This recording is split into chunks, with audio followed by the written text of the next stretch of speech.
So don't worry. It's gonna. Oh, we are live. Hey, but I don't see me live. Red. Okay, hold on. Oh, but maybe it's because I'm on me. Wait a minute. Stand by. I'm lying. I am live. Hi, everybody. Welcome. We're live. You gotta go on speaker view. Hi. I Um. did it already. Okay. All right. Fine. Uh, Hello. Hi, everyone. Hello. Hello. Hi. I see Curly. I see Keith. I see Red. It sounds like it's time for bedtime stories. Bedtime. It's bedtime.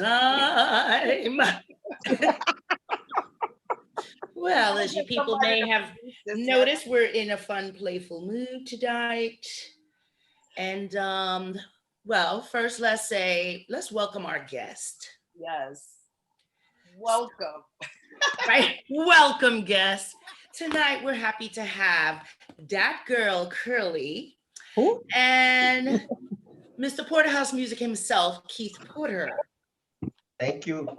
Welcome, Thank welcome, you. welcome. Well, Thank you for having me. ladies. Thank you so much. thank you for being here. We're super excited. First of all, I love the both of yous. And secondly, Love you back, baby. You know we love you. no, For for real. real, man. And like, secondly, I just know, like, because like when I got on this like scene, I guess I've been around for a long time, but you two have as well. Long, long time. Yeah. So it's nice to have some folks that like we know from many different dance floors up in here.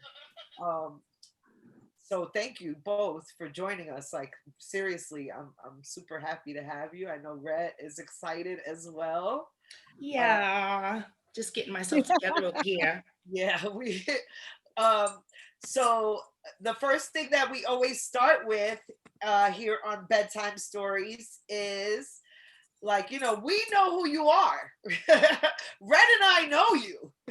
So but everybody that's watching may not, and this is kind of one of the reasons why we do this, is so that people can get to know another side of us, right? So I'd love to just have you both tell a little bit to the audience that's watching about yourselves and why you think you're our guest here. Why did we invite you? So whoever wants All to go right. first. Ladies Porter, you first, first. No, why it gotta be me first? because Nah. it's the gentleman type of thing to do. You know me Oh, already. you're such a gentleman, I swear. Right. You need to know your Leo sisters. We don't Well, be like, I well, picked it up myself and moved it. Right. well, first and foremost, I want to say thank you to both of you for inviting me. Still a little mind boggled that I've been invited. Don't get me wrong. Um, it's just like overwhelming in a sense, but I'm honored. And just so that you guys know that I'm just truly honored to be here. But without that being said, with that being said, my name is actually Elizabeth, which on Facebook, that's what everybody has me on. So sometimes when they say DJ Dat Girl, some people get confused because it doesn't say that on Facebook because of how they changed it. But everybody really calls me Curly. That's how everybody knows me. So why I'm here today, obviously, because I have some things to say and share with you guys about why I even became a DJ. Because if people don't know, I am a dancer before DJ. So I guess I will probably start, I guess, telling you a little bit about my dancing days and why I became a DJ today. So I find that my stories will probably be a little interesting for some and maybe not, but it is what it is. And I'm grateful to be here. So I just want to say thank you. Nice. Ooh. All right, Mr. Porter over there, Mr. Gentleman. Mr. Thank you. Thank you. With the Stella. All day. That's what I need. Instead of some people have milk for bedtime, I have Stella. I'm not mad. It's called bed Uh, wine. Bed wine. Thank you. Okay. Yeah. I want to say thank you for inviting me. I truly appreciate the thought of you seeing acknowledging my existence. I've been, my name is Keith Porter. That's what my mama named me. Porter House Music is the additive that we added on because in my family, there were people that used to come to my house and say, Porter House, naming everybody in the family. So I They adopted was that. really thinking about a steak. Right, right. My grandmama always had some steak or something happening, but however, I adopted the name with my music venture, and I've been around for I don't even I stopped counting. Uh, been introduced to, as Curly said, I was a dancer, DJ. I mean, a dancer before a DJ. I was an MC before a DJ. All right. And like 79, back in the day when all of the hip hop really started to surface in the neighborhoods. And I think that I have a lot to contribute, and I have contributed a lot to this thing called music that we love. And this is why I think that you invited me, from just my past experiences, my achievements, and things I've been involved with, and people I've been involved with. So thank you for having me. And bedtime one. Eugene. Stella, yeah. Cheers to you. Thanks for that, both of you. Like, um, I have me some bedtime one. I'm prepared. They have my lights off in my house for all day. My electricity was off until like 10 minutes ago. Or like, Wow. Yeah, we were sweating. I was sweating. Seriously. Oh, wow. Because they're doing electric work in the building, so the entire building was out. It wasn't just like it wasn't Con Edison and me. We all right, me and Con Ed, but I'm all right with y'all. But it was the building, so just had to deal with that. So now I'm unprepared without any bedtime one. Woo. Well, let's see now where to begin. Um, Curly, I am lost, but you're not lost. yeah, You're my here. love. So, Curly, you want to tell us about how this all started? This whole DJ Dat Gurl thing? Yes, because I definitely remember you as a dancer before DJ. Always, we danced many times before DJ came Yeah, into play. for sure. And I mean, we are talking about at the age of, I would say 14 years old. Um, I was basically a street dancer when I first been acknowledged. Let's put it that way, because if it wasn't because of an individual by the name of Crazy Legs from Staten Island, who happened to find me dancing in Tompkins Square. I mean, it's called Tompkinsville Pool in Staten Yeah, Island. Tompkinsville Pool. Yeah, Tompkinsville Pool. And back then I was a little wild child, and I was very much into the street dancing, which was more like hip hop at the time, and just various types of songs, music that I liked, which is a little bit of everything. And house wasn't even part of my acknowledgement at the time. It was just more hurting my knees and stuff, and just wanting to just be dancing. But anyway, Crazy Legs found me at Tompkins at the pool, and he was like, I like the way you dance. It was like it's like yesterday because of the way he approached me. I mean, one, I was a young child at the time, and he was much older, so it was kind of like off him coming up to me because I was, even though at that age I was very protective. But he was like, "Listen, there's this place that I want to take you to, and I think you would just love it." I'm like, "Really?" I was like, "Why?" He's like, "There's something about your spirit." I'm like, "Oh, okay, cool." So I was like, "What's it called? Or where's it at?" And he was like, "I want to take you to a place called the Paradise Garage." I'm like, "Okay." He goes, "Hey, it's literally in a garage." And I'm like, "Okay." At 13 years old, I'm not even caring in the world what it is. It's like saying to myself, "Wow, I'm gonna go to a club with somebody, and I'm With gonna." this man. Yeah, I'm like, "Well, you know what? It was there was Crazy a legs, there was Rocksteady, quite a few crazy of us. legs. I'm sorry. This is Crazy Legs, Rocksteady crew, Crazy No, Legs. no, Crazy Legs First martial art. Crazy Legs. People know him from Staten Island. May he rest in peace. Yes. He was very much into. He used to hang out with Chris. Uh, may he also rest in peace. Karate Chris. Karate Chris. So they were both into martial arts and stuff. And because I was also into the martial arts like Bruce Lee and stuff like that, I found it amazing that Crazy Legs, the way he would dance, I just found it interesting. So it was a bunch of us, and it was like, go ahead, hold it. So one thing led to another. I met him on a Friday night, and he took me to this place called the Paradise Garage.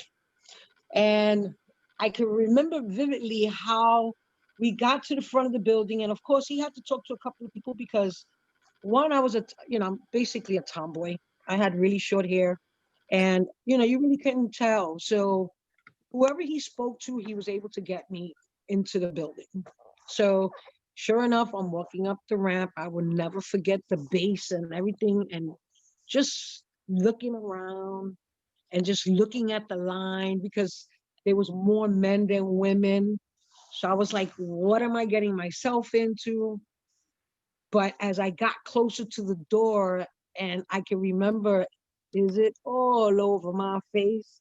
That's all here is coming up the ramp. And I'm like, oh my God, like the energy. Anyway, I get inside the club. Now, mind you, I am nervous wreck. I'm a nervous wreck. So he's like, "You all right?" And I'm like, "Yeah, I guess I'll go to the bathroom and freshen up." He's like, "Well, before I take you to the bathroom, you may be surprised of what you see." And I'm like, "What do you mean?" He goes, "Well, it's not really a girl's or a boy's bathroom. It's a everybody bathroom." So I'm like, "Are you kidding me?" I'm like, "All right." So sure enough, I go to the bathroom, and like I said, there was more men than women. And if they were women, they look like guys. So I mean, I'm at 13 years old, so who the hell am I? So, but anyway, I go to the bathroom. I experienced like some crazy stuff, talking about men when in the bathrooms or people just indulging and having a good time. I'm still in shock because I'm not even absorbing the sound of the music right now. I'm just admiring or just wondering what did I put myself into, because at 13, 14 years old, you're not. I'm like, all right, I don't know what I'm doing, but then sure enough, I got to the bathroom, came out the bathroom. He guides me to the fruit punch, and there's fruits, there's apples, there's bananas. I'm like, all right, no problem. I go and I take a banana. I take some of the fruit punch. That was my really first experience wondering what actually did I do, because I wind up drinking too much of the fruit punch, but then I wind up coming out the damn club like maybe 2 o'clock in the afternoon. So, I mean, there's bits and pieces of, because I wasn't a regular at the garage, but my experiences, I might have in my time there maybe 10 times in the time being, because I was exploring so much other things like the loft and then bonds and all these other clubs. But the experience at the garage was very interesting because of the fact that it was just different. It wasn't wasn't something I expected, you know. It was maybe the world of people with same sex, you know, and it was just interesting.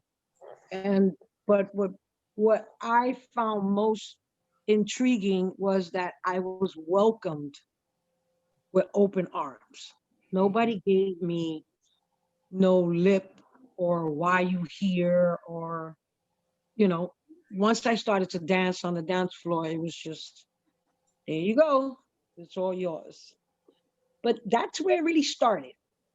And then from there, I wind up meeting so many different people.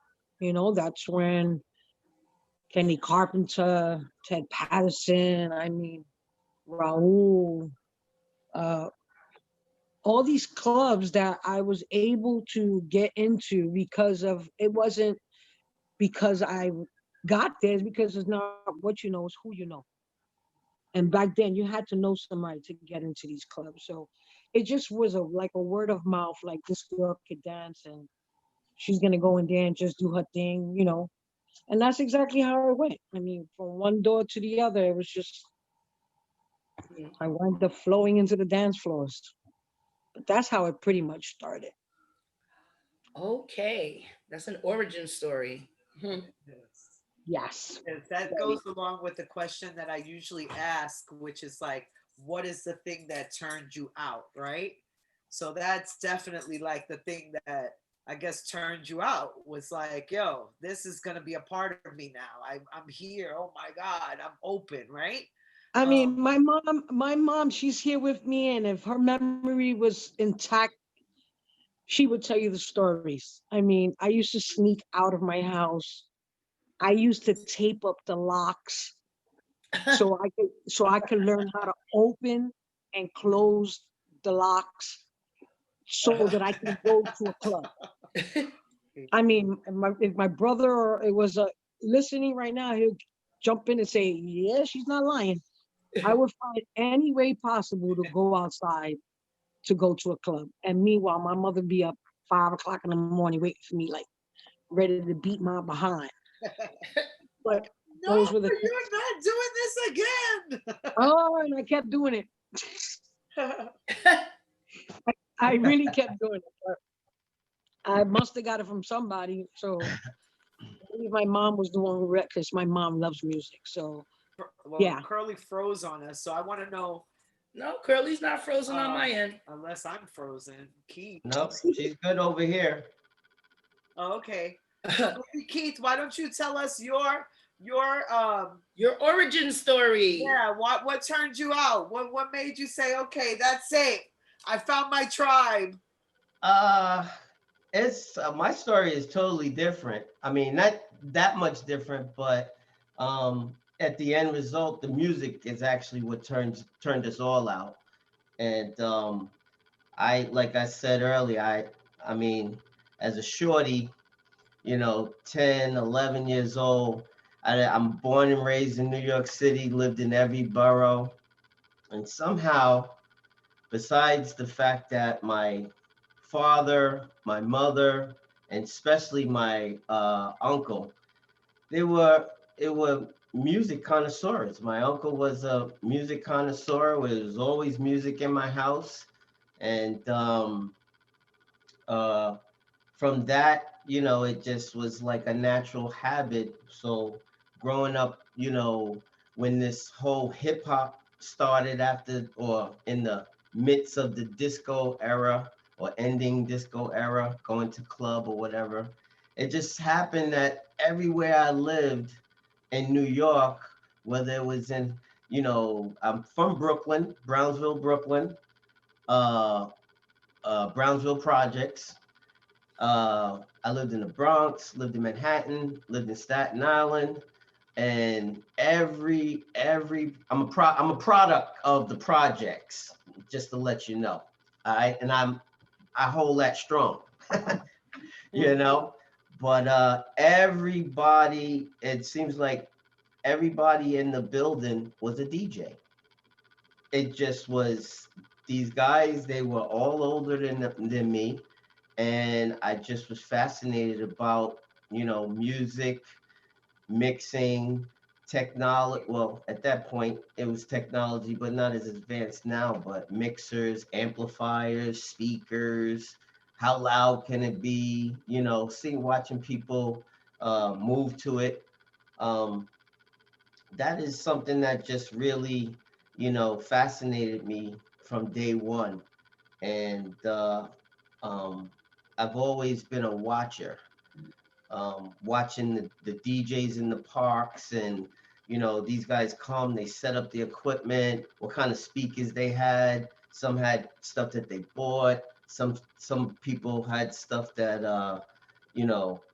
stuff that they made. I was definitely fascinated about stuff like custom stuff, and as you see, like even today, a lot of the stuff that I have is just straight custom, you know. And I started out as an MC. I was like 10, that was just a thing to do. We used to break dance on 14th Street, Union Square, 42nd Street, you know, with the cardboard and the boombox and everything. Hip hop culture is who I am, but the hip hop culture of what it is now is not what it is. But that's a different story. And Mhm. Yeah, I I gotta uh, agree with you on that. I tell people that I'm hip hop on a different level, and those that really know hip hop know exactly what I'm talking about. Mhm. Because uh, at a time, like I said, I was an MC before I was a DJ, and MCs that I used to hear, they spoke about political things that's happening in the neighborhood around the world, and I always listen, always watching them, trying to imitate them, and create my own style, you know. And that's how I it actually engaged me into just being a part of music. My uncle was a definitely definite great influence.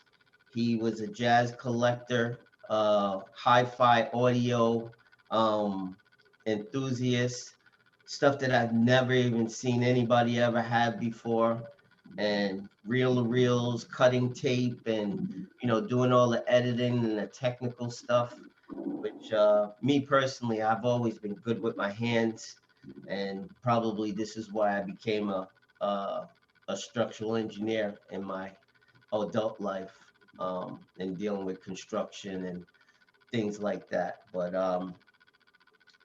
yeah, it started in the parks for me. It started outside in the rec rooms. You know, I want to piggyback off of what you said, Curly. You used to sneak out of the house. For some reason, every apartment building that we lived in, my room was on the fire escape. And that's how I got to go to so many different places at, once my parents were asleep, right out the window. And it was like I always lived on the fourth floor or the fifth floor in a 6-story building. So to go out through the window and go up the fire escape to the roof and then catch the elevator down, that's what it was. I mean, and I was, jumping down from. huh? You weren't jumping down from the No, no, no. I wasn't going jumping up. down. That's how you Well, got back in. Because I was gonna say, how'd you get back in? That's what I was thinking. Like, how the hell did you get back in? Nah, you just go. I mean, for anybody that lived in the projects, and any project, especially in New York City, you go up to the roof. The And roof, you they come have the down. access door to the staircase, and you come down to the next level, catch the elevator, and boom, and you go downstairs, and you out the door. You know what I mean? I So swear, man. it was, I mean, that is how I really got my true music experience beyond just outside in the park in the daytime, where the rec center in the Yeah, building, you know, DJs, like I said, every building that I lived in, there was always DJs that they were older than me, you know, and they used to let me come and play on their system and blah blah blah until you know, one summer, I believe I was 11 years old, 12 years old, and I was in the park. We were in the park right outside my building, and you know, they let me get on the turntables, you know, because you know I used to play the same records in their house. So they Wesley, Shamel, God bless him. I don't know if he's living. All of those guys, you know, they let me play, and I was over there rocking the crowd for at least a half hour.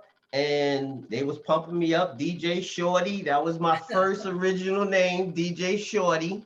And Ma Duke, she saw that happening, and that next Christmas I had two turntables and a mixer and some wires to hook up to the stereo that we already had in the house.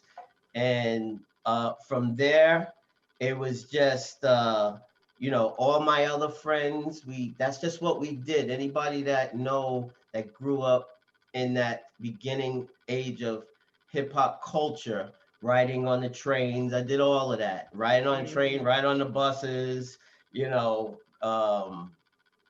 If you see some of my work, you know, when I write something I've posted before, those are the graffiti craft techniques that I've picked up and learned during the way. And it's I'm very happy the way it went in my life and how I went through it and who I met along the way, you know, that really kept me engaged in this thing and were always wanting to achieve higher and higher and higher. Um, uh, like I said, I, these guys, they were crazy influential. I used to see Treacherous 3, Flash. I'll go down the names: the Disco Tizes, um, Grandmaster Caz, Theodore out in Queens. Um, all of these guys, I seen them live. I watched them. I watched them hook up the equipment, rolling the amp racks and you know the speakers and you know back in those days it was like you know that's one thing I loved about living in the Bronx. When I lived in 151st and Cortlandt, I was able to go to all different places, Jackson, Melrose, all of that, and it was like we didn't have the cell phone. It was like I don't know how the word just spread. Yo, they jamming in Jackson, and everybody just all of a sudden like boom, everybody be in Jackson Park. Be like, oh shit, who is that? Oh, you got Spoonie G or anybody else? They just came through. Blah. It was that friendly you know, music sharing activity that really, I'd like to say that even me till today, I keep that with me.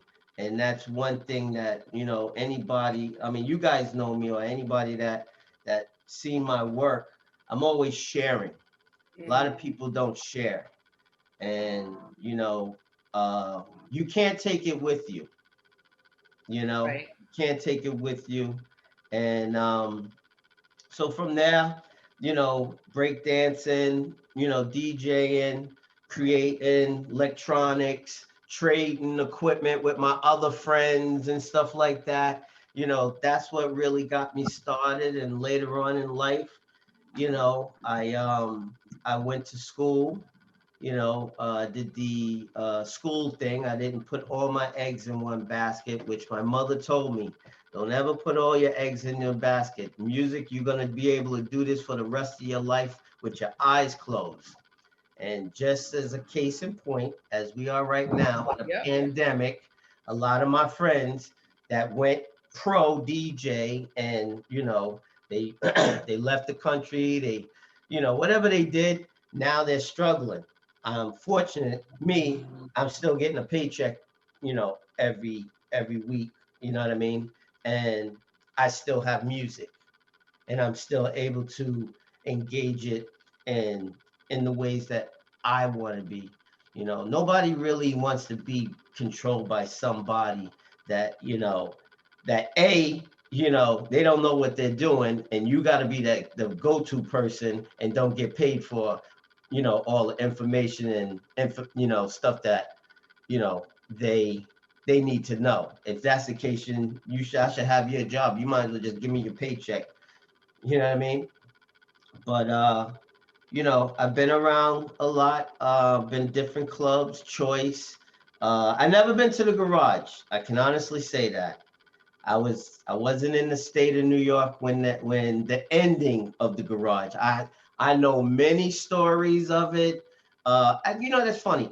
I know many stories of the garage by my cousin and older people when they used to come home and talk about their experience. This is another thing that actually gave my creative mind um, an open pathway to what I do and how I do things. The way that they used to explain what actually took place at the garage, bonds, or any other places that was the place that was to go.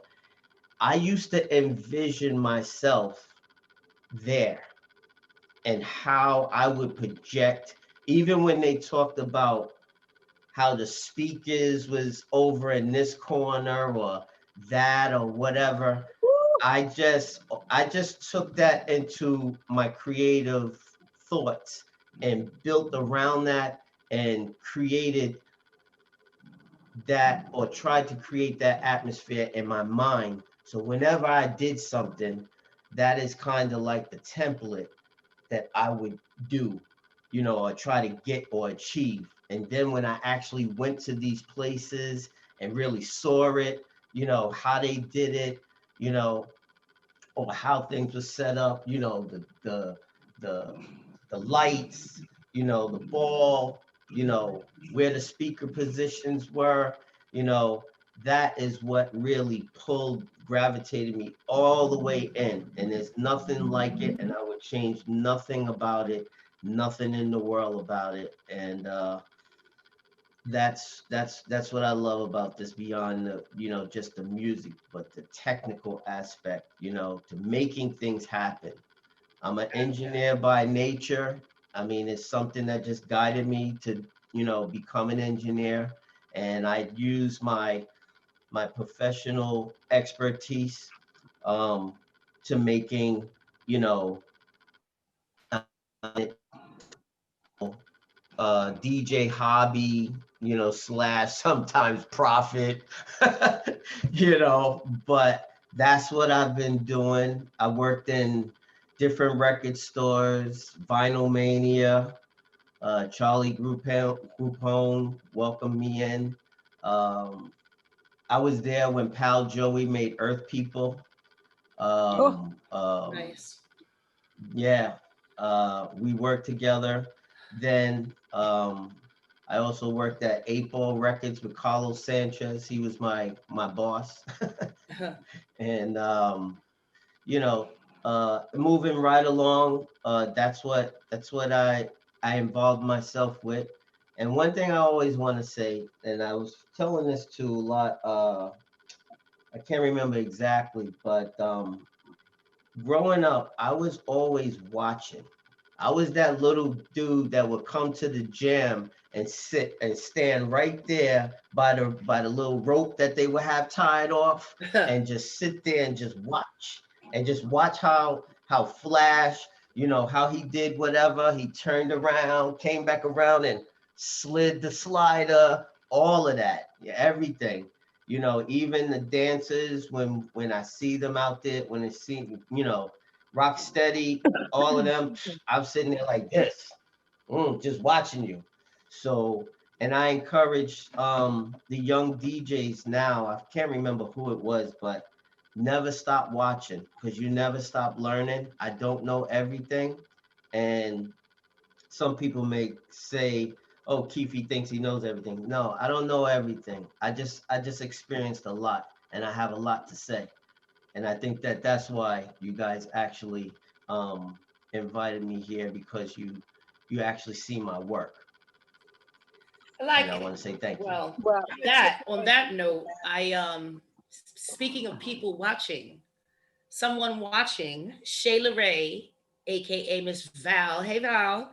She has a question. She says that you're two of her favorite DJs. She wants to know how much time each week do each of you spend researching music? Hmm. you know, that's a good question to ask because Keith totally had the guidance as a child with his musical family background, which is amazing. For me, my brother, may he rest in peace, was the DJ in my house. He used to wake up in the middle of in the morning, and his favorite record was "Wake Up in the Morning, No More Sleeping in Bed," and Mm-hmm. he used to wake up everybody in the house. And the thing about me is that even though he was there, and we all had our separate uh, agendas growing up, you know. Um, my mom was definitely a music influence to me because she was a very socialist person at her young when I was younger, you know. And mind you, my mom used to take me into the after hour clubs where she used to hang out, Mm-hmm. and I, the young one, hanging out, watching all these adults dancing Spanish, and so my thing was always the streets, the parks. I mean, West Fourth. I mean, I was always dancing. There was nothing about me becoming a DJ at all. So, and I'm not trying to go off the music, but when I became a DJ, which happens, I'm only now a DJ 14 years, Mm-hmm. 15 years now. I I fell into that because of me being the dancer that I was. I wind up with a tumor in my leg. And before I even get into that, what got me into more into the music was me going to all these parties and then actually becoming part of a party, which was called Dat Party. And that party is where I really got to admire more of people DJing, or because when I was at Bonds, Ozone Layer, there was nothing about DJ in my world at all. All you had to do was have the right beats for me to dance on the dance floor. But because the years went by, I wind up with a tumor in my leg. And because I wanted to be a part of the industry and continue to be part of the industry, I decided to become a DJ. Now, as for the music, in the beginning, it was tough because I didn't really know about how to get music. Um, I became a vinyl collector after I learned the CDJs, even though my brother and I knew the concept of the record and putting the needle, but I never really played with equipment. I started playing with equipment as an adult, like in my late 40s. I'm Hmm. 54 now. So Fabulous. Yes. I have What'd you say? practiced. You 24? No, yeah, that's all right. I don't mind sharing my age, but it just took so many parties and so many.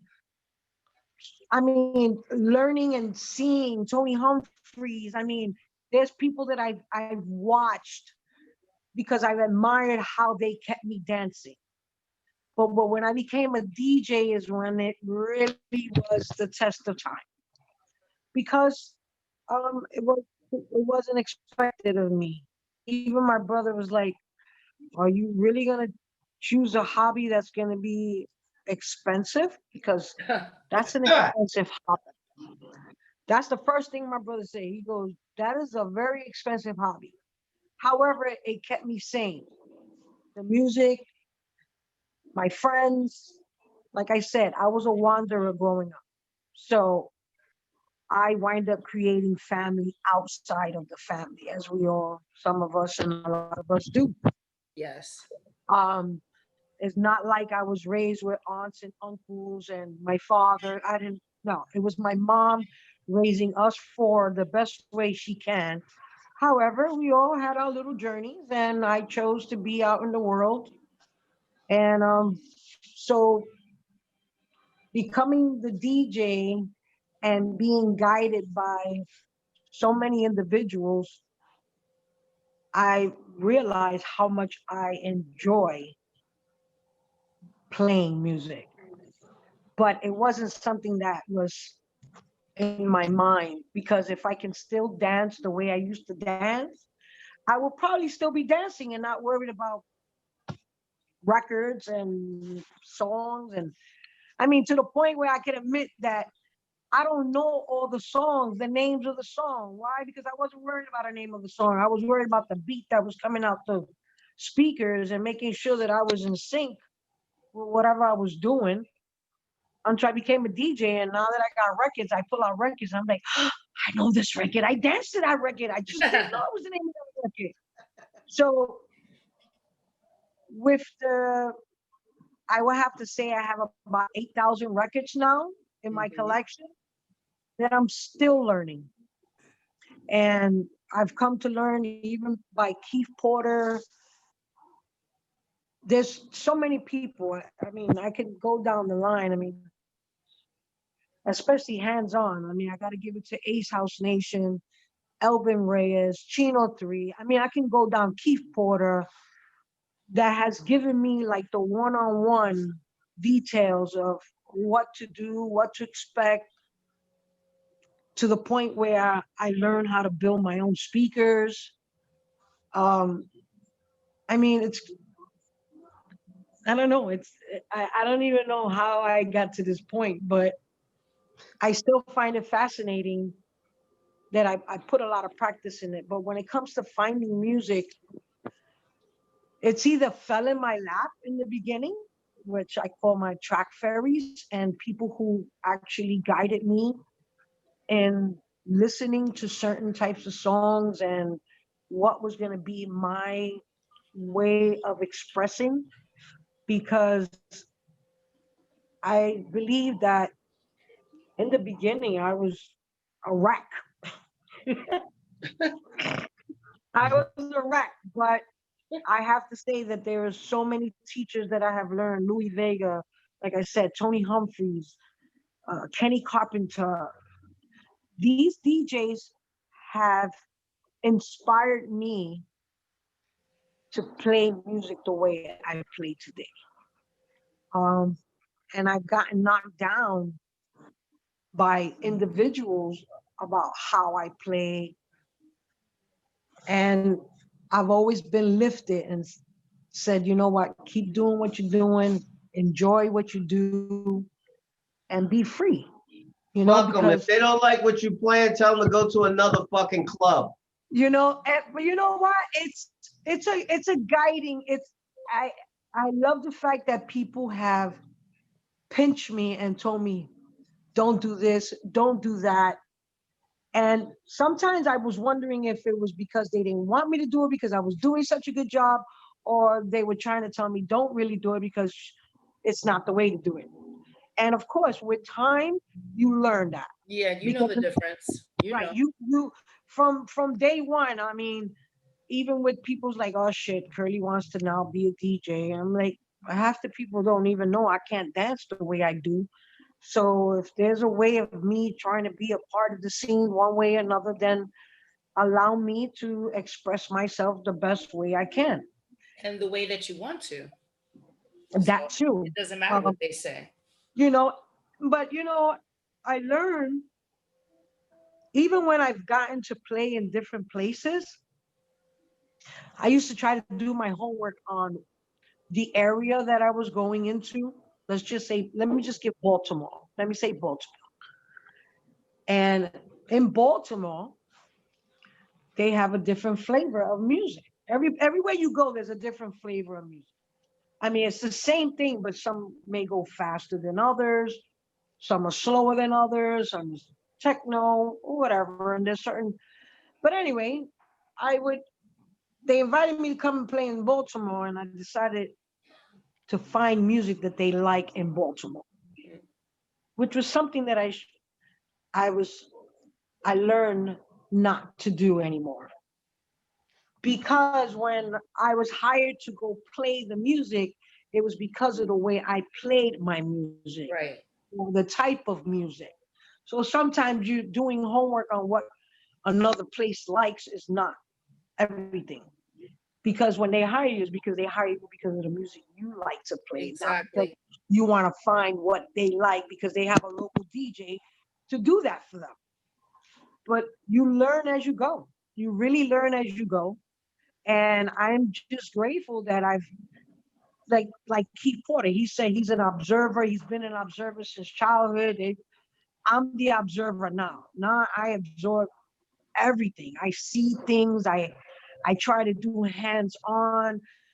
I mean, it's just in a, like I hear Keith talk about how back then they used to play vinyl, or hear stories about how vinyls and crates. And no, I didn't learn how to carry crates and stuff like that, but I'm learning that now, or I learned it as I went. And it's a motivation, is in the adrenaline. I could, just like he said, Keith said he heard stories about garage but never been there. I do the same now with music. I listen to the stories and I just imagine myself. And now I put myself in it. Like I actually like, because there's good days, there's bad days, and there's, In but between. it's amazing. Yeah. Huh? Yeah. It's amazing. But I am just grateful for so much I've done. I mean, there's so many people that I have to like give thanks to when I first became a DJ, because some were welcoming and some would just give you the back, but it's okay. I mean, I figured it out. So I am just grateful to have come this far, you know, and it's practice and practice and practice. So I am just grateful that you guys see the work that I put into. And you guys, Red knows me from way back Yep. before You I said even she became got a a. You said she got a red nose. yeah, but Red knows me from back then, and Sin knows me from back then. But Red knows me more. She knows me better, and she knows what angles I've come through and went through. But there are so many people that I am totally grateful for. Especially my first gigs and first online shows, and I mean, it's amazing. It's amazing how much I've learned in 15 years. Yep. Well, I'm, Keith. I'm curious about your answer to that question, Keith, in terms Yep. of like And your. if you, in case you forgot, the question was, how much time a week do you spend researching music? Whoa. I will tell you this, that in the beginning there was Jack. No. No, in the beginning, I mean, when I first started, it's definitely totally different than now. I mean, I'm sure that everybody would know that, but as a little shorty, I used to pack bags at the A&P grocery store. And back then, when people came and bought groceries or whatever, and they left $1 in there, $1 in 1979, 1980, 81, whatever, that is a lot more money than what $1 is worth today. So we used to take that. I used to take that money, and as far as like taking it, buying records, going all over the place. I mean, if some people, if depending on how old you are, you know, 42nd Street used to have, I believe it was Record Explosion, and they used to Yes. have all the jams on the shelf, you know, up on the wall. You know, from there there was another record store on Delancey Street. I forgot the name of that. So from there to Rock and Soul to uh oh, you know what? Big up to the Bronx. This is one of my first record stores that I ever really, you know, dedicatedly really brought records from. If you wanted like, you know, stuff that nobody ever even had yet or blah blah blah. Brad's Record Store uptown in the Bronx on 280th Street, I believe it is. 281st Street in the Bronx. Brad's Record Shop. That's where everybody used to go back in the day, and you would go there and you would get stuff that was just rare stuff. I mean, it was just rare. I used to travel all the way to the Bronx just to go and, you know, and spend money, you know, getting records, coming back with bag on the train all the way back to Brooklyn or wherever I was living at that time. But big up Brad's Record Shop in the Bronx. That was one of my true first record go to if I couldn't find nothing nowhere else. And you know, as time progressed and, you know, the age and the experience, you know, there was Vinyl Mania, there was was it Downtown Records, Satellite Records later on, 8 Ball Records, Vinyl Mania, you know, and to how much to stay with the question, how much I would Time. spend time to go and you know, finding records. It was all day. It was, I mean, every day. It was like I would call a place to see if they had it, if they didn't have it, or it would be, you know, I would go to 23rd Street. If 23rd Street didn't have it, I go to what 18th Street or wherever, 14th Street, 23rd Street, You whatever. did a lot of footwork. Oh yeah, it was footwork. Let me tell you, I used to spend my last dollar on records. Okay, that's how dedicated I was. Where, you know, it would be my last money on records and a bag of weed, and then I go Hey, home and I would practice. I would make tapes and blah blah blah. But now it's a little different. You know what I mean? I spent It a was lot of time. reefers he was buying. It wasn't Huh? weed, it was reefers. Yeah, you know, unfortunately, I can't do that. They do the random, and But you was buying reefer back then. You wasn't buying weed. You was I buying was right. I was buying You buying reefer, your tray bags. You were buying right? your tray Right, the bags. tray bag in the vanilla the vanilla envelope, the manila envelope, the manila the envelope. manila I envelope. used Yeah, to you know call what I'm those. talking about. I used to And call those Barbie yeah, doll pillows because they were the same size as the pillows that they made for Barbie dolls. you see, you see, now we talking. Yeah, I mean, yo, quiet as kept. My mom's and pops used to smoke. I used to steal the roaches in the ashtray. All my friends that, you know, all my friends, they moms and pops smoke too. We used to all steal little roaches and get high. You know what I mean? Then go play music and, you know, whatever we were doing. But you know, back to the subject, that to finding records. I mean, I found so many records over the course of years, not really not really bragging, but the record collection that I have, you know, sometimes you know, I play stuff and people be like, yo, what is that? And I'll be like, oh, this is so and so. And they're like, when this came out? Oh, this is how many years ago? So, That's why I said new music. New music can be old music, and old music can be new music. Yep. well, the thing is that good music never dies. Yep. And that is really the bottom line, is that when you have a good piece of something, you know, like Joyous, I forgot who's that by, but Joyous. Um, it was on all the old school compilations and so. And there's only a few people that I know that will play that track, and the crowd is like, "Yo, what is that?" That record is so old. It is a jazz track. I can't remember the artist right now, but the name of it is called Joyous. Look it up, and that will you play that with the little saxophone. Yeah, but the point is that I don't really look for music weekly. I do weekly. Now it's I'm in the record pool. They just throw music at me, and then I just have to go down the list and what's good. Oh, this crap. Oh, this hot. Whatever. But the weekly thing, yeah. But I do have stuff that I haven't even played yet, and I know that it's hot. So to be very diligent the way I used to, be like, yo, I'm going to dance tracks. I'll be at dance tracks on my lunch break, you know, picking stuff out, putting stuff away for the week. I miss those days, man. I swear. I See, miss those that's days. the only thing that I've never got to do Ah, man.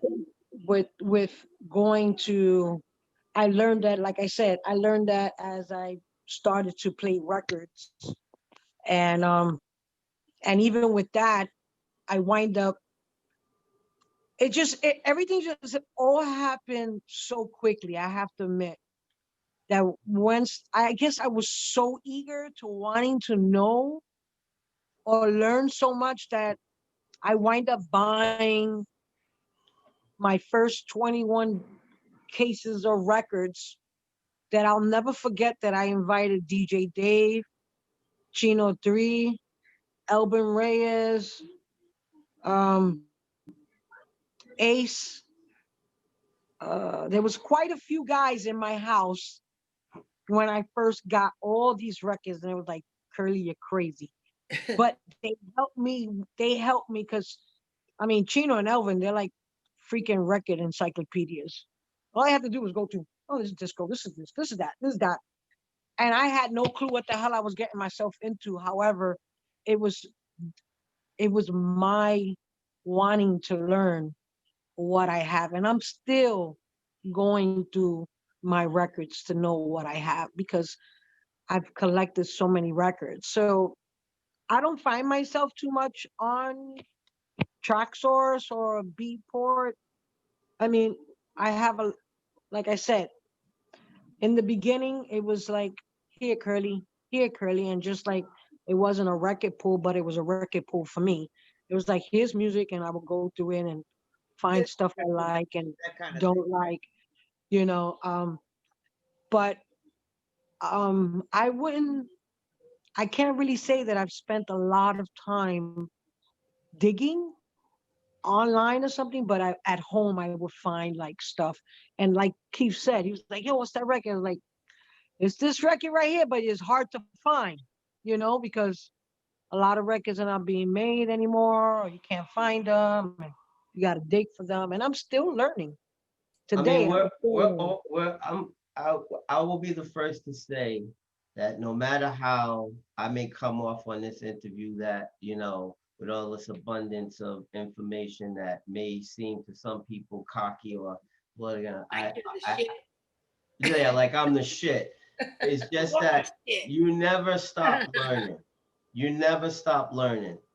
And I want to say that for those that are out there, that I've heard this from, I got this advice from, I'm not the one for no names. All right. I don't want to say no names. They know who they are, but just listen to what the message that they gave to me is that sometimes when you're trying to perfect something, and when you actually think that you perfected it, you want to try to outdo yourself each and every time.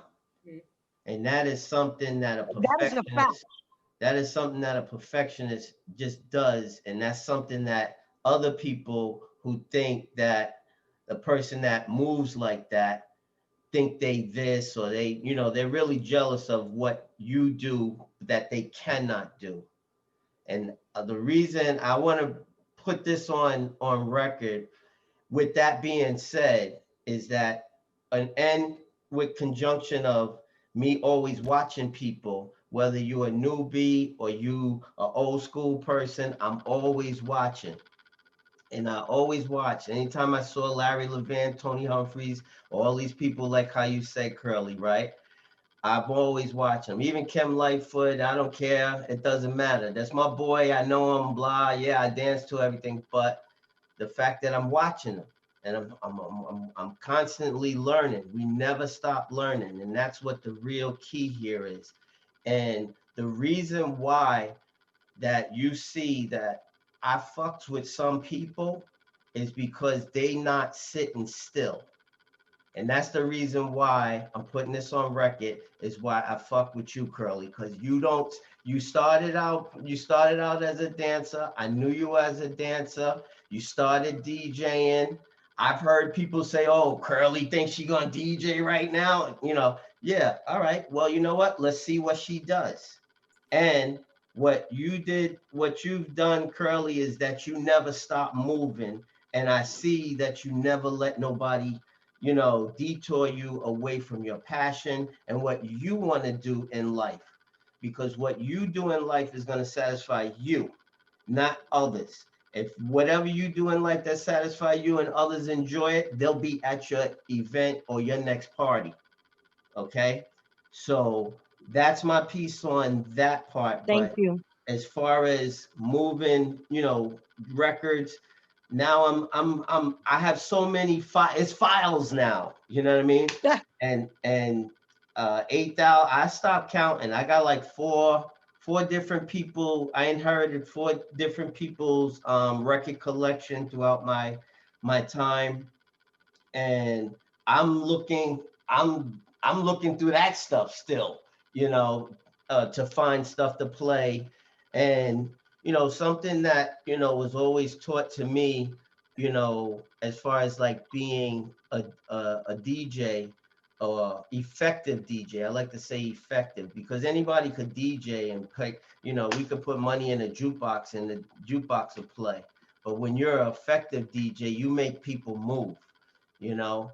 And with that being said, is that when you find stuff that other people rarely play, that's what you want to do. Especially now, you have 5 or 6 DJs playing at one party. I mean, I remember when the group DJ parties just started, and you would go to a party and it'd be like 4 or 5 DJs, and everybody played the same damn song. Oh, I hate Yeah, yeah, where I knew from back in the day, anybody from back in the day, we played records and then we kind of covered the label so nobody would see what you're playing. And only people from the old school will really know about that, because Yeah, I that's was how told you that. kept yourself separate from the rest of the people, the I even rest got of the some DJs. records that still have tape on them. Like, Right. and That I'm like, oh wow, this the is one of those reason records. why I just saw an old school record. Big up Kim Lightfoot. He's looking for Super Rapping by Grandmaster Flash and the Furious Five. This is one of their first joints that they made, where I found it the other day, and it had the little tape in the middle of the hole. And for those that don't know, the reason why I have the tape in the middle of the hole is because that hole in the middle of the record was sometimes a little bit bigger than it would fit in the middle where that Of the piece, pin. the pen that comes up on the turntable. So when you slid it back, the record wouldn't, go outside of this centrifugal force where the needle would jump. And that's why we did that. So it'd be nice and snug. So, that's why the tape was on there. Besides the other part where you had the tape where that signified actually where the break started.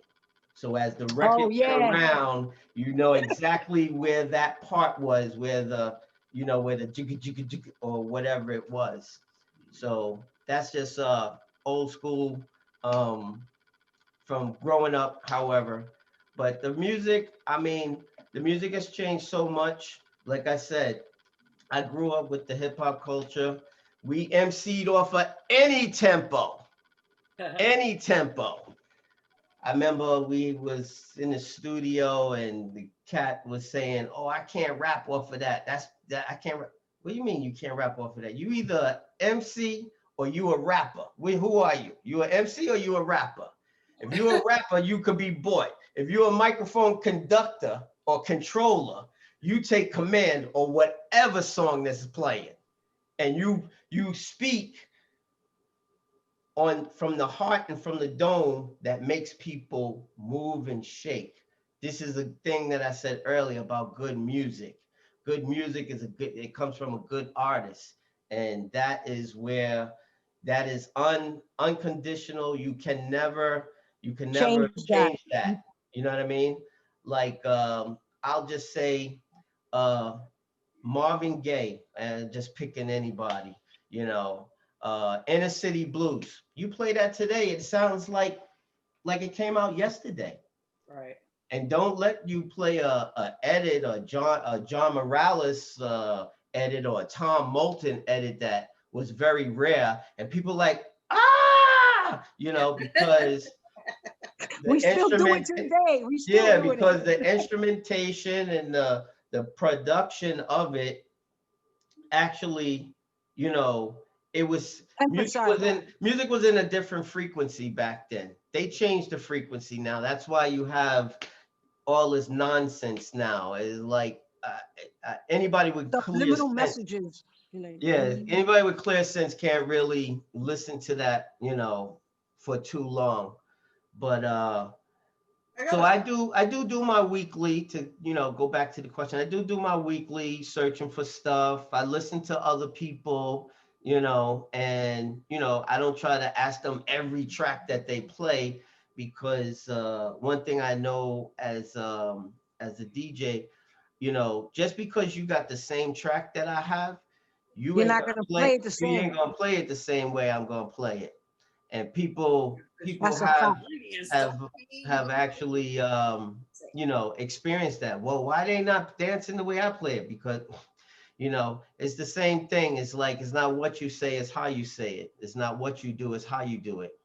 Well, Well, some of the things that you said brought some question to mind for me, with regard to like how things were versus how things are, and like some of the innovation that DJs and people that are producing parties and events, that some of the like innovative ways that we did that, like it was very underground, the inception of a lot of like the street jams and things like that. And now we're kind of in a place again where like, because of this whole pandemic and all of that stuff, there's been a lot of activity and things that are happening that are underground in the street, and like, that are happening outdoors, and like, um, but my question is, like, with regard to that, do you think that like that will help also like bring a resurgence to some of the club culture things that we like know are important about club culture? Or do you think that that's going to be like, you know obviously this is all like, you know So pending us being able to get back into a place or something in the future, but like, that's a very good question, because I don't see it being the same. yeah. Me personally, I've always been an entertainer either way, whether it be a dancer or the DJ. I was always, I guess, I don't know, I guess I like to entertain people, or the way I used to dance, I used to show off. Let me put it that way. I used to love the way, because one, you didn't find that many female dancers anyway when I was dancing, or at least I didn't see them, Right. because I was always dancing. So I wasn't really paying attention. Now, today, I see more women dancing. I see more women DJing. However, with the outdoor and the pandemic that's going on, I really see it being tough moving forward for parties indoor. Yeah.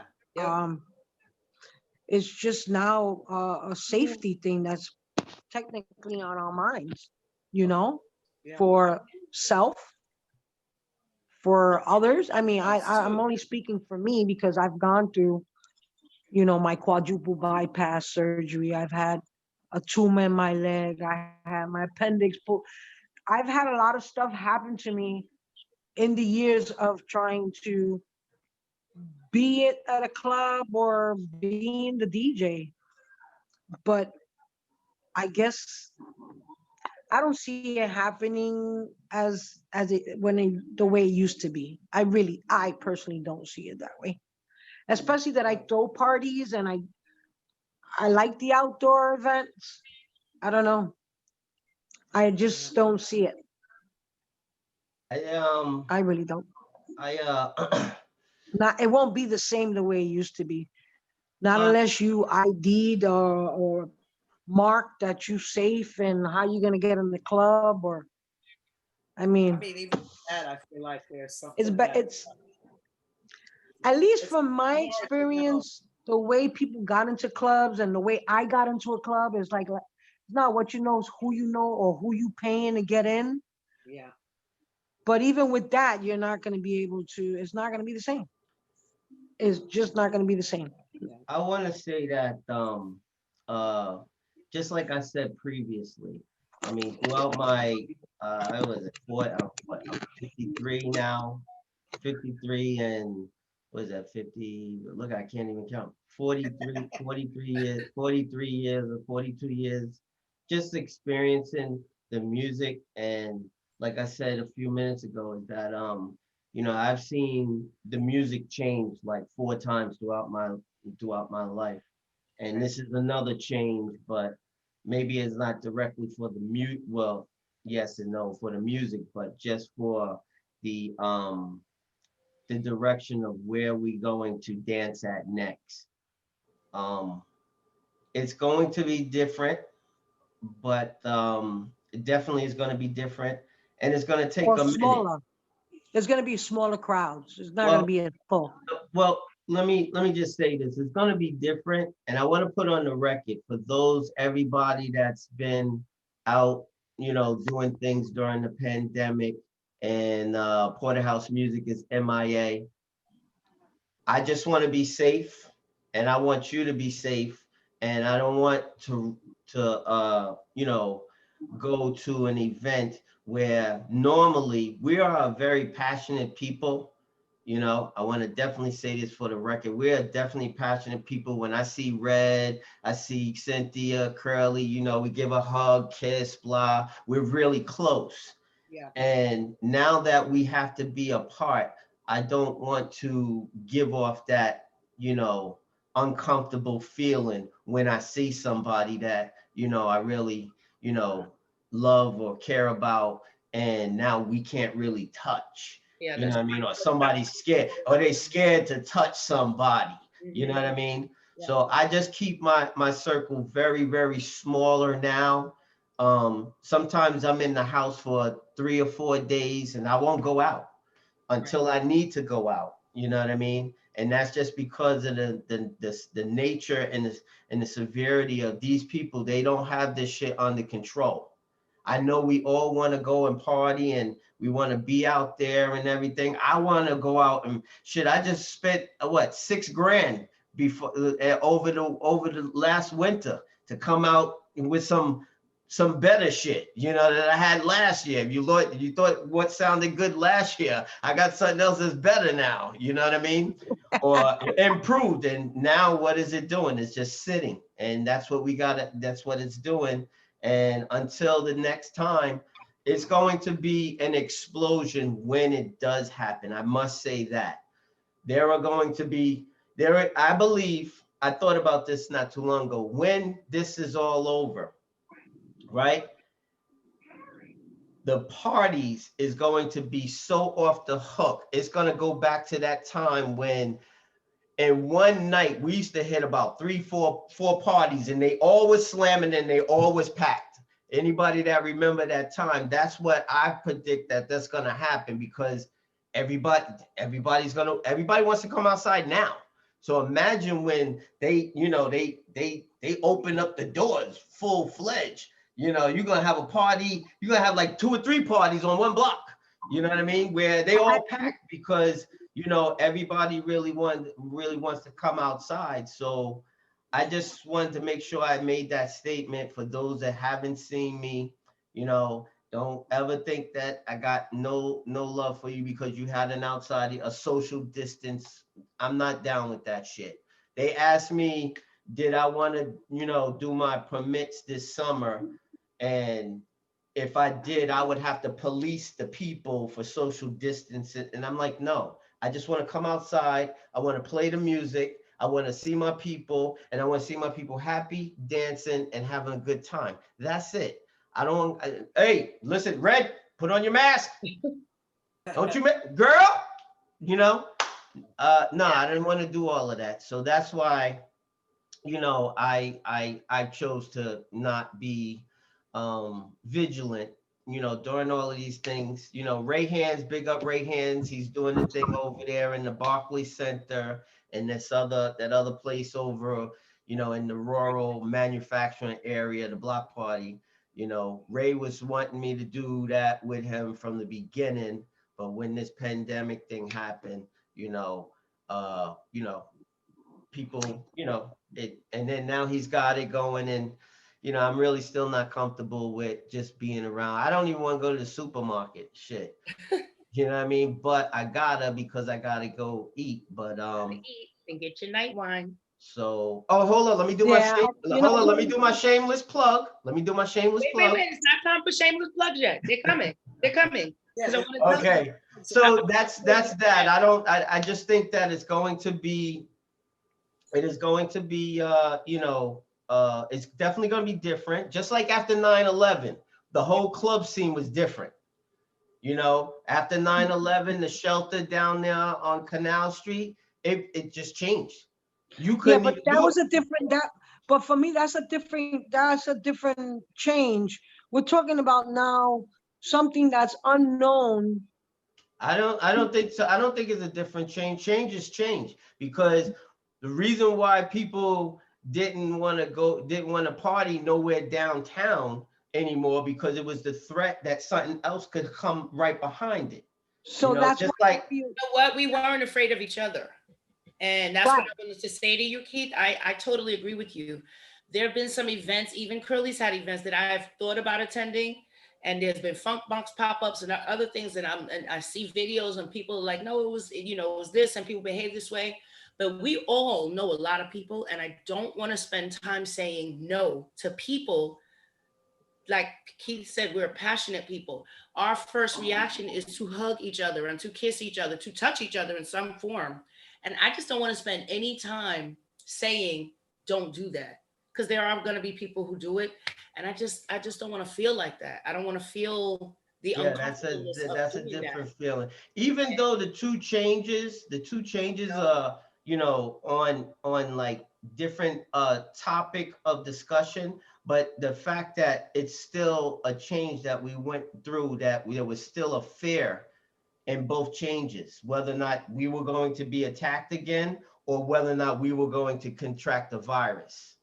So I don't I'm know. not. I don't feel like that's the same though. I don't. I just see it differently, and I just see two different angles. Um, I totally understand the 9/11 and how we fearing certain hot spots in the neighborhood because of certain individuals living in certain areas. Well, But think about it like this. Now that after 9/11, all that stuff downtown, TJIF, all these other places that was. CBGBs and all that. Well, I'm talking about just in Ground Zero area, because I know people that worked in that area for the Department of Transportation. They worked in close by the towers, and after that, it was a ghost town. There was nobody there. You couldn't even. I remember Curvin, right? I forgot the name. It's It's a little a Latin spot. The Latin spot that's right there. I think it's Worth Street or one of the streets right Oh, down you're there. talking about not Sofrito. Wall Street.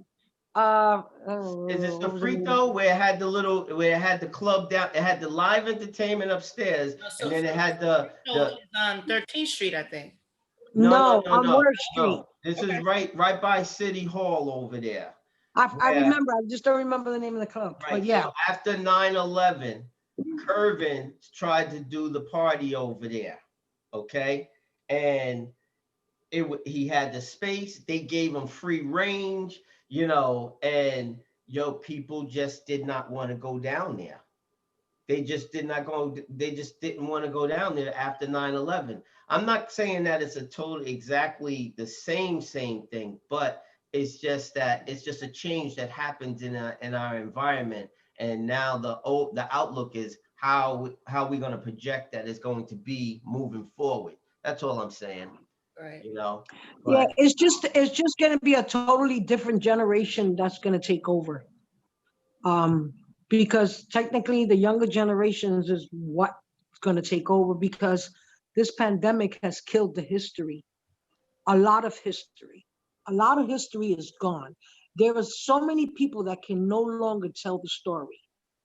We could only pass on what was told to us because the proof in the pudding is gone now. You have people that there's so many legends. Like, I mean, it's really hard to keep something going when you no longer, or you're out of sight, or, I mean, I don't know, maybe I'm only speaking for me and why I continue to keep hope alive.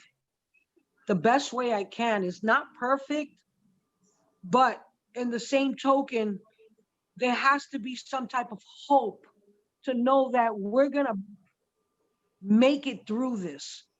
Um, I mean, and that's just me, and there's other people who, like I said, I mean, I primarily have been doing it in at the FDR Drive because I live right across the street, and it's been pretty well for me and the people that, because it hasn't been like overwhelmingly crowded.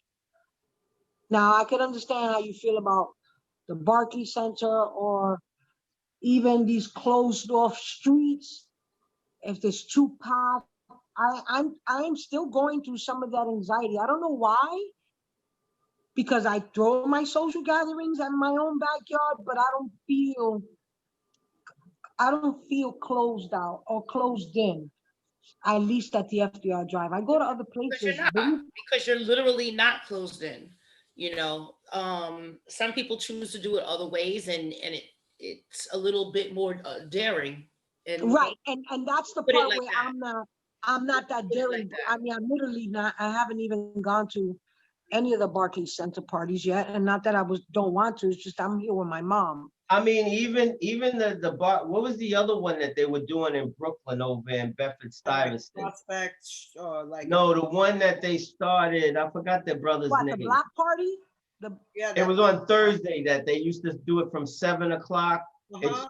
it That's started out as celebrating the first responders, yes. and then it turned out to a block party, Right. whatever. right. Now it's called It St. only lasted an hour. Now it's called what? St. James Joy. Right, It St. has a James. name now. Well, okay, yeah. Even that, I still didn't go over there. They were like, yeah, I was like, but like I said, it's going to be a change, and all I can tell you is that this, on my part, and is that change has always been good for me. And with change, there comes something new and new creativity and new energy, and sometimes bad energy, but depend on what your focus is. But change has always been good to me, and I think that moving forward, it's going to, somebody said something about new generation, because this is what it's going to be about. You know what I mean? Moving forward, the being outside, being around your people again, very safe environment, knowing that, Shit, even go as far as like sharing a fucking blunt together. You know what I mean? Oh no, no, Shit. none of that. No, I'm saying That's over. And for us people who partake in those kinds of things, that's actually a thing you would miss. It's such a small thing that we took for granted and just be like, here, no, I get that part. I you get know, that part, but I'm saying moving forward after all of this is deal with it. over, It's different. Like you said, everything is changing. maybe, yeah, I mean, maybe nobody won't smoke and share a blunt together anymore in the future, no matter whether or not it's safe or not. I don't know, but I just know that now, I don't think anybody want to share a blunt now. That's why I believe that the club scene will not be the same. It's going to be totally different. It will. We're not going to, I don't think we're ever, I think we are the last of what we call the club scene. I At kind of least, feel like there's gonna be like a resurgence of the underground. right. Because like I give big ups to, and I'm sorry, I didn't mean to interrupt you. No, no. But when I go to Funk Box, it reminds me of me when I was young and dancing without hesitation anywhere where it be at. They're the ones that's going to take whatever we're giving them and they're going to apply it to the next generation. That's just how it usually is. I mean, we're Yeah. passing on what we know to the next, and hopefully we'll have very good promoters, very good DJs, very good socializing in a smarter way. You know, Well, it's you going to be know, much. So what you're saying, Curly, is we're going to become mentors? Yes, we are mentors because you again, already We are. mentored. No, but we are what? mentors, and we just want to hope that we're passing on the good. I mean, of course, everything comes with good, bad, and ugly, but you want to be able to know that you passed on some really good information or the music or just knowledge. And like I said, it's really scary now because some people that I used to go to just listen to their stories, they're no longer here. Mhm. So it's like, who's next? We are. I want to say that it's going to be different. There's no question about it. Every time the music or the act or the structure of how we party, coming from disco to hip hop, it changed. You know what I mean? It wasn't the end of the world. It was just a new direction, and people changed with it. And if your heart and passion is with what we've continuously have been doing, whether it be from jazz to disco to club to house to or hip hop house club, blah blah blah, whatever, we change with it. It's going to be a different change no matter what. Now, whether or not we take that change and we make it and put it back on the pedestal or the level that where we feel the most comfortable with. And this is what I was saying about or trying to show intangible with how 9/11 changed the dance scene and now how the pandemic is changing the dance scene. But we changed with it. No matter what the change was, we had to change with it in order to keep it going. Because that's our goal, right? Is to keep it going, no matter what. I guess, So and that's mostly why I continue to do the little social gatherings that I did because we have to somewhat also realize that we have to keep moving as well the best way we can, as healthy as possible.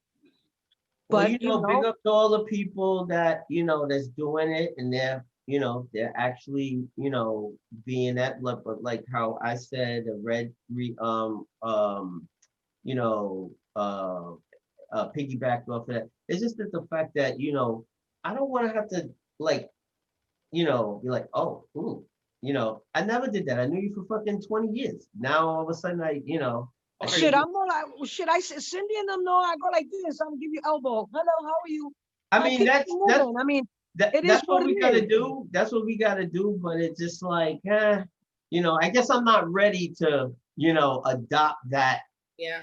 that living as when I go out, everybody when they go out, they want to go out with no limits, no limitation. It's just like I go out, I'm free. I'm not thinking about my job. I'm not thinking about whatever the fuck ran away from. Everybody knows that, when we go out to party, we go out to party to forget all of whatever the fuck we won't want to, Yeah, but think even about. with all of that, subconsciously, you're still saying to yourself, I mean, well, then again, I don't know, I can't speak for nobody else. But I think technically we still subconsciously are wondering how we're doing things. But I don't know. I guess I don't. I'm like I said, you change with change, and I've changed with the change. As they say, you go out to dance your troubles away. And if you have to, uh, like Watch be, out for dummies. huh? Watch out for dummies. That's what I. Well, yeah, I mean, I'm hearing other people, I heard what they they're doing. but there's always going to be that one person that's like, I heard some couple of people that we know getting attitudes because people don't want to hug them, and it's like, Yeah, Really? I would never, yeah, because you have, from what I've been hearing, there are people in our group, or our genre of music where they don't want to wear masks. Where other people, they like being more cautious, and this is a reality right now. There's people within our group of underground people where Yes. you have the no maskers and you have the maskers.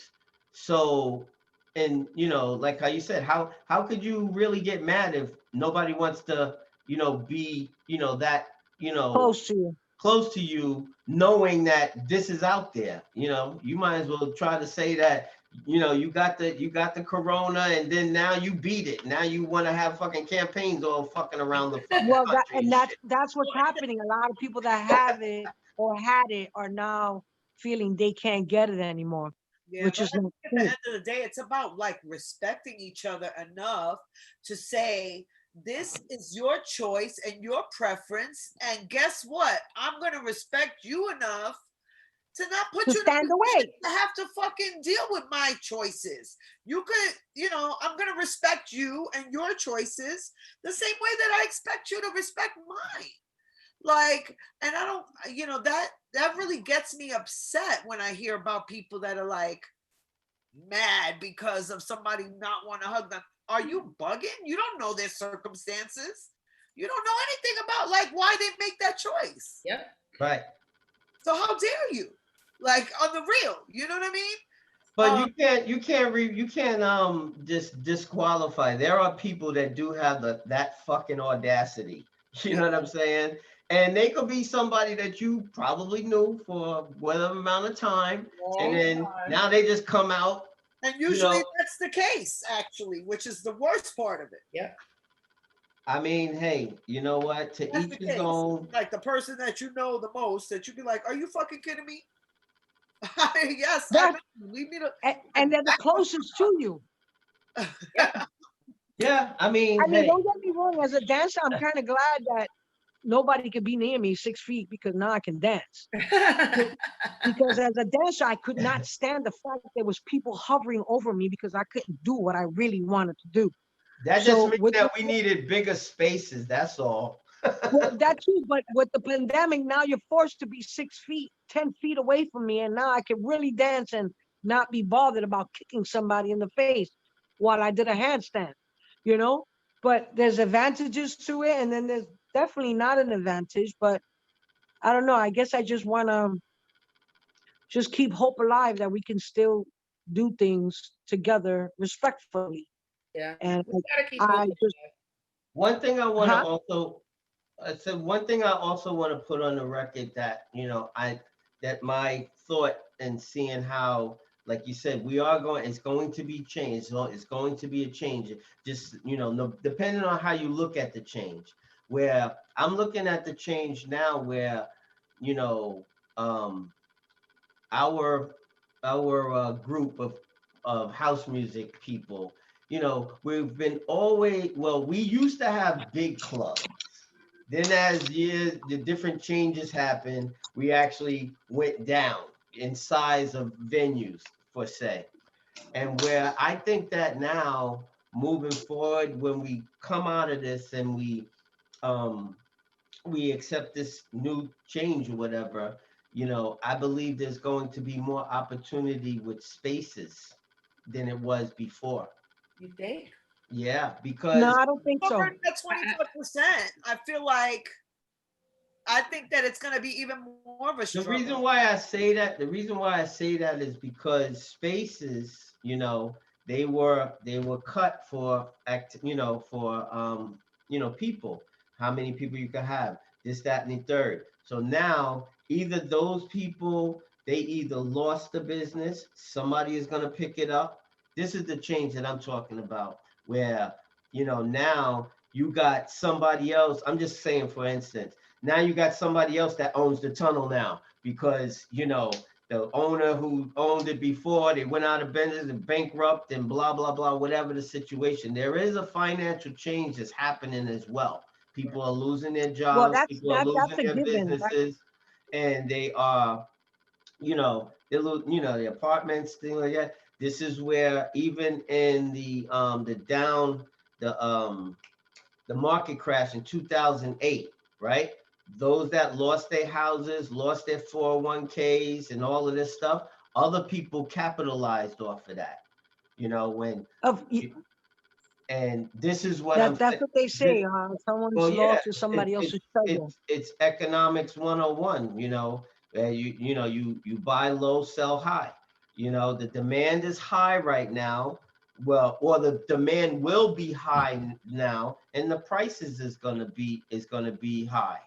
When the supply is low, the prices is high.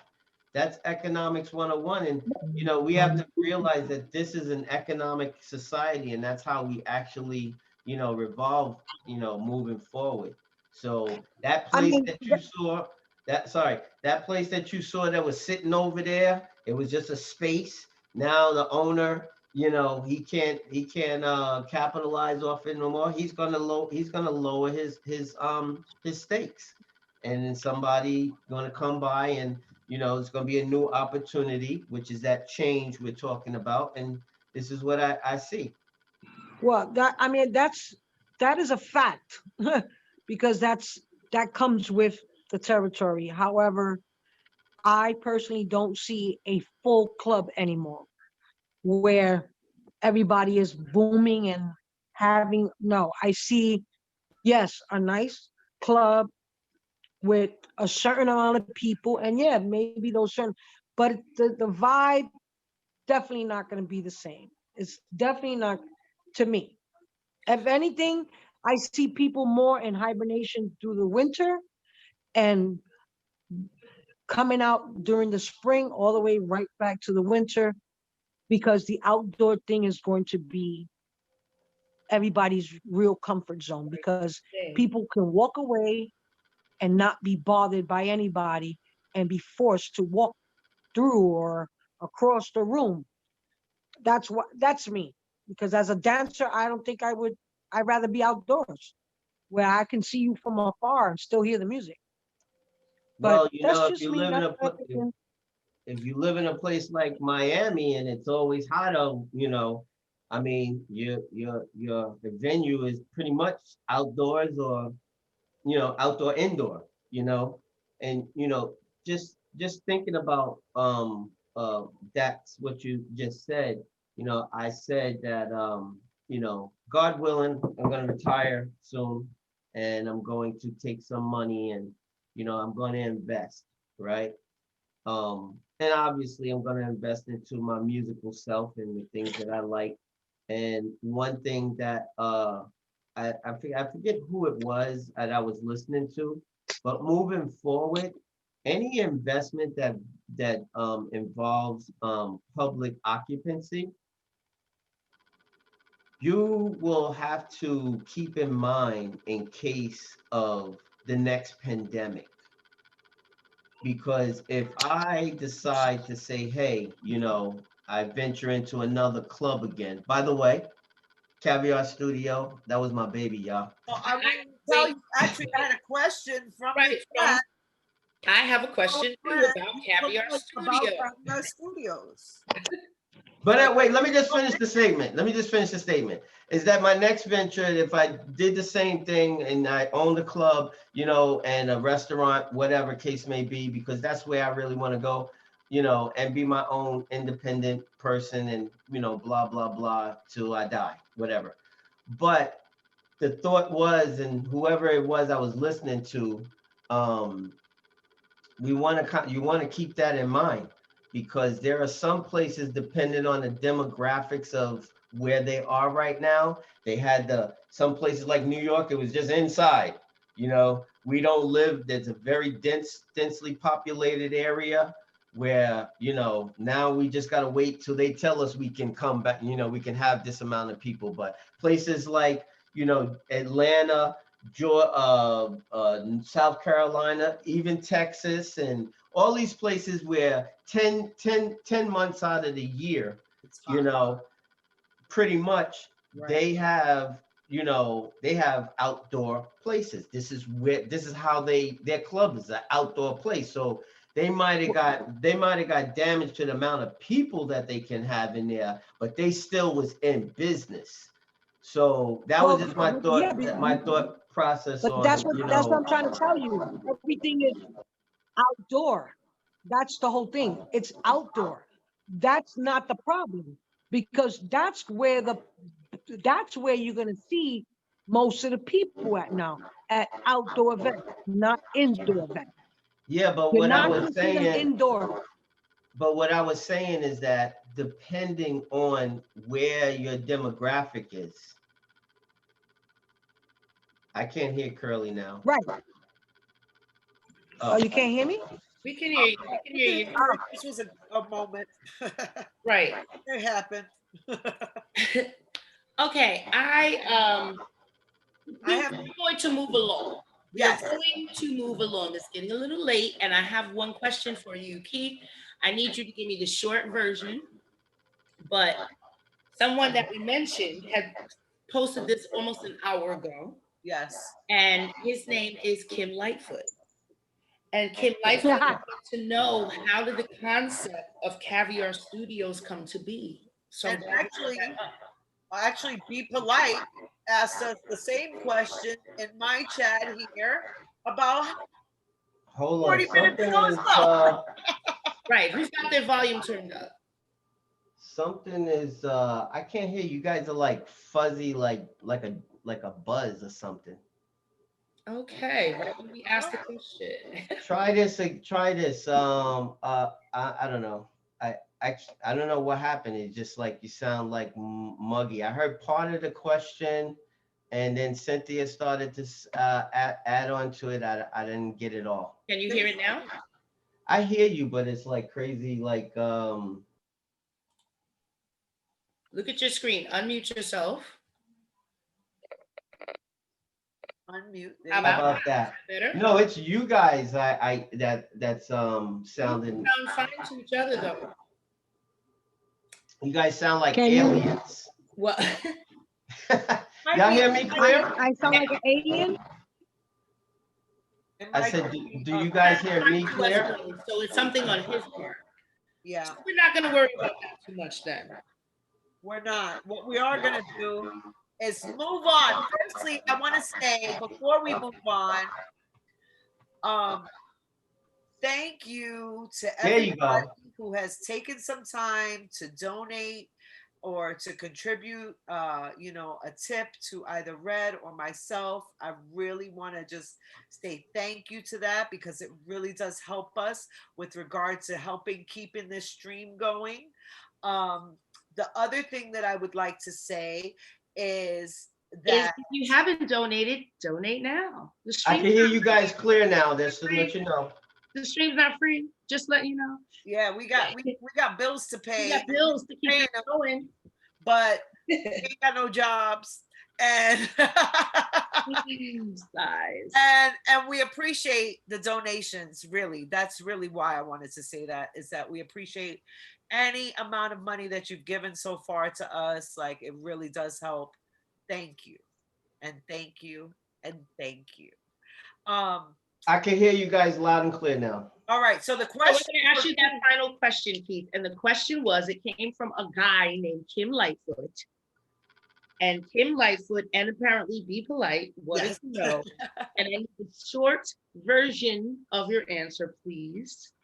But how did the concept of Caviar Studios come to be? How did the concept of Caviar Studios come to be? The short Okay. version, please. The short version is that we were a bunch of a bunch of DJs and a producer, a music producer, came together and wanted to house everything under one roof. That's the short and simple. And that's what we did.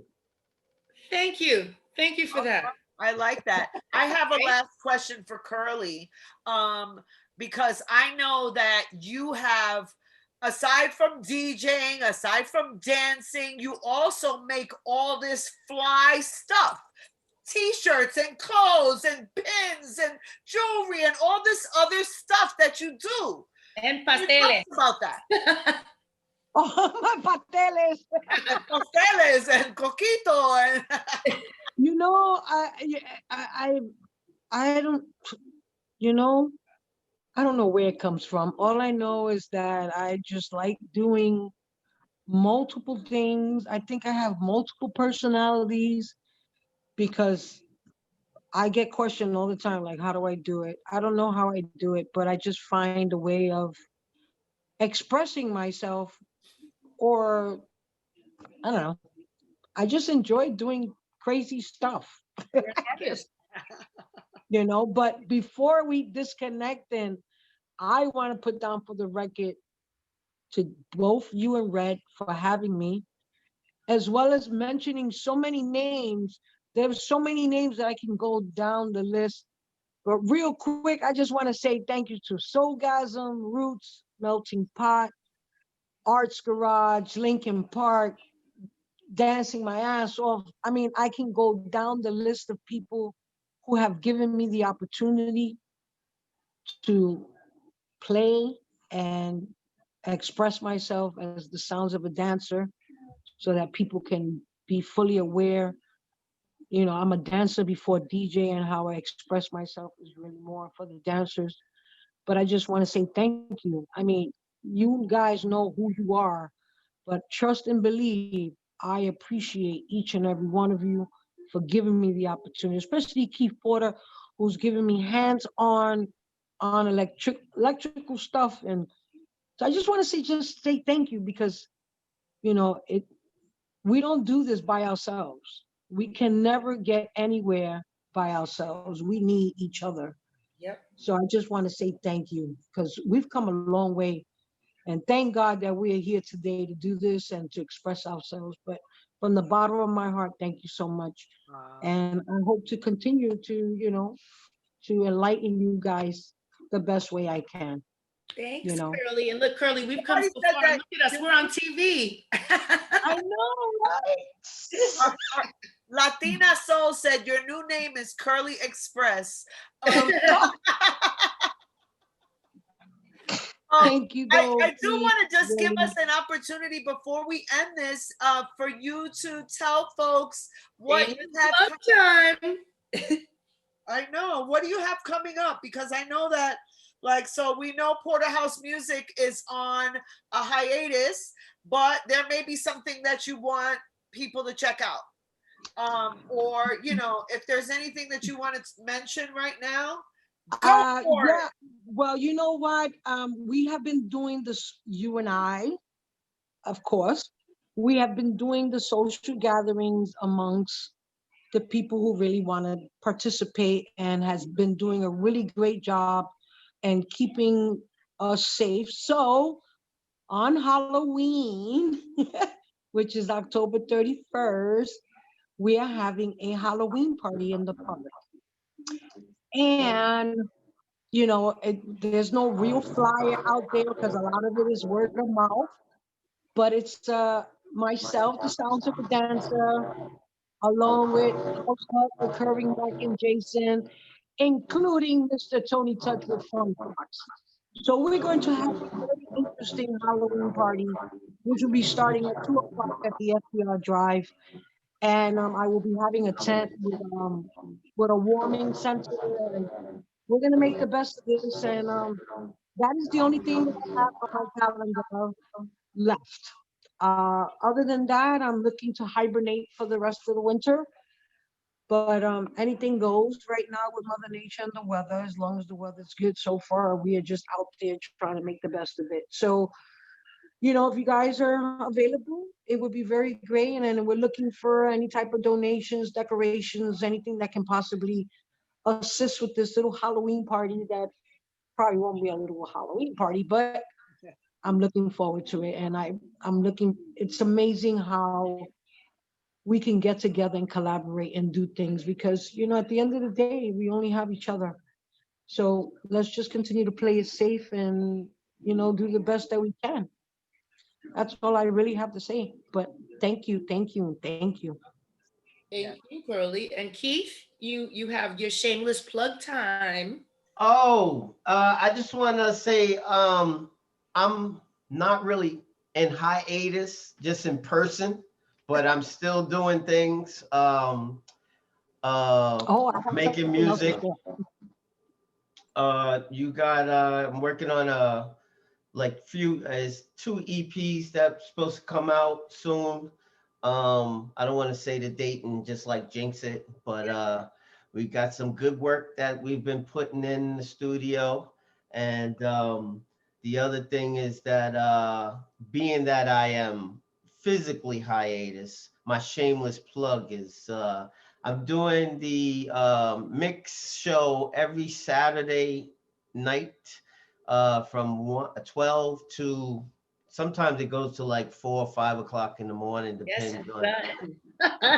depends on how many people, but I've been growing very strong on Mixcloud, and I also do the Twitch thing. But just to let people know, it's live after midnight is the name of the show, which was influenced by the late Boy Jarvis. I miss that brother so much, and I'm sure he's watching the things that I'm doing, especially in the studio. But it's live after midnight every Saturday from 12 midnight to 5. It depends. If I got 70 people, 80 people still in there deep, I'm still playing. Right. But that and then I do the Music Mondays on the same platforms, Mixcloud and Twitch TV. Um, and Mondays is a little bit special, which we touched on how things is going to change, moving forward. Where I'm hoping that my Monday show my Monday event will evolve and grow within this new change, because what I do on Mondays from 12 noon to 1 o'clock, I do it on my lunch break. Nice. um, I play an hour of different, try to change the genre every week. Okay. So this way it gives it the real true meaning of the name of the show, which is Music Mondays. So as we spoke earlier today about good music never dies, there will be that session where I will play old school hip hop. I'll play jazz. I have a crazy jazz collection. I'll play some funk. I'll play house. I'll play 80s, 90s. I'll have a theme for every week. So I'm looking Go forward ahead, boy. to keeping that moving. Um, and Why? I just want, huh? No, no, no. Go ahead. I'm sorry. Oh, I just want to say thank you, Red and Cynthia, for inviting me. I really do feel blessed that somebody really acknowledges my existence, whether it be on my birthday or just Oh, regular, out of the blue. And I want to say thank you, and I had a great time. It was good to really get out some things that maybe other people may not have known about me. And hopefully you'll invite me back because the stories are still Still in the I know. closet. I haven't even gotten to like They still in the who I played cases with and all of and that what stuff over I here. played. But So, I just man, I'm gonna add on, keep to your shameless plugs, and let people know that for those who don't know, every Friday I do a virtual party called House in the House, and oh yeah, On October 30th, Keith will be playing with, of all people, Kim Lightfoot. They chose each other for this one. So nice. right before Curly's Halloween outdoor party that Friday night, when you're home and you're like, you know what are we gonna do? It's Our Halloween costume weekend. together and listen to Keith and Kim. Get your little trusted group together and get your night wine and have a little in-house party. So keep Well, it. I just want to share something real quick that I never got to speak of because I guess we had, like you said, the stories. However, there was a song that was written for me. I would have to say about 10 years ago. And I actually am working on it right now. I had to change some of the lyrics and stuff like that, but you'll be hearing me on the mic pretty soon. So that's all I want to tell you. So expect the dancers song coming up pretty soon. So I love I that. just wanted to put that one out there. I love that. I love Yeah, it. I am Paula, so could I add just a little one little You are story both such Leos. We are to all close it? Leos. Like, That's right. hold on. You go ahead and be your Leo self. Go ahead. I want to say that, because we're talking about bedroom stories and everything, and I saw this the other day that the Deep House page is having a reunion, I heard. right? And I want to say that when I saw that and I knew that I was going to do the show today, I want to say, Cynthia, Yes. that's where you and I met, Yes. on the Deep House page. Yeah. Even though we lived in the same city, but we actually became friends on the Deep House page. So big up to the Deep House page, original creator G-Man, and Timmy Richardson for keeping it going. But that's where I met a lot of people, Chicago, all across the world, But I wanted to say that, and yeah, I thought about that, and I said, yeah, I met Cynthia on the Deep House page. I'm not gonna say where you lived in Brooklyn, but I know where you know where you. I asked you last time. I said, you still live over there? I was But like, nope. No. yeah, so big up to the Deep House page for making that platform to where it's bring at. all us together, man. Really, I appreciate it. I appreciate you guys. I love and miss you. And I love all of you. soon come. And thank you guys so No, much. Really thank you love you. guys. Thank you And so much. yeah, I think this is it. So I'm Red, and And I'm Sin Rose. and this has been Bedtime Stories. It's time. I'm not singing as good as you, Red. I gotta. So for those that hung out with us and stayed with us, thank you for listening. And shout outs to Val, shout out to you, Des Uno, shout out to you, Michael Metten, shout out to you, Kim Lightfoot, shout out to you, Angelo. And on that note, Everybody that joined us. Next week we have Josh Milan and Doris joining us for Bedtime Stories. So that should be lots of fun. Yes, it should. Please tune in, tell a friend. Big, super, super, super big thanks to That Girl Curly and to Keith Porter House Music for joining us today, and to each of you who have joined Wakanda forever. Always and forever, yes. Love you guys. Thank you so much. Love you. Good. Love you, y'all. Good night. Thank you. Good night. Thank you. Oh, you can reach me at djgirlcurly@gmail.com too. Had to throw that in there. Such a Leo. Good night. Good night, y'all. Good night. Gotta go to work. Later. Man.